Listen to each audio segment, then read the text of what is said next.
Hi అండి. నేను బిక్కవోలు వచ్చాను. ఇక్కడ చాలా ప్రసిద్ధి గల దేవాలయం ఏదైనా ఉందంటే అందులో ఒకటి శ్రీ లక్ష్మీ గణపతి టెంపుల్. ఇక్కడ స్వయంభు దేవాలయం స్వామి వినాయకుడు.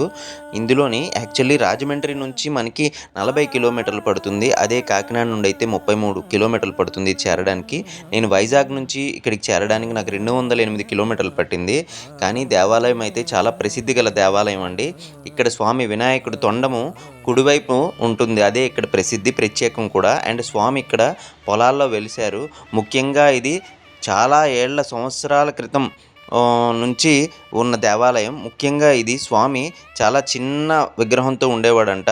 ఇప్పుడు 8 అడుగుల ఎత్తులో ఉన్నాడంట. ప్రతి అంగుళాలు చొప్పున ఇది ప్రతి సంవత్సరం పెరుగుతుందని ఇక్కడ ప్రతీక. స్వామికి ఇక్కడ ఏదైనా మీకు బలంగా కోరుకుంటే మాత్రం చెవిలో చెప్తే స్వామికి అది ఖచ్చితంగా 6 నెలల్లో నెరవేరుతుందని ఇక్కడ నమ్మకం. మరిన్ని వీడియోస్తో త్వరలోనే మీ ముందుకు వస్తాను. Thank you so much. Ganesh Maharaj కీ జై.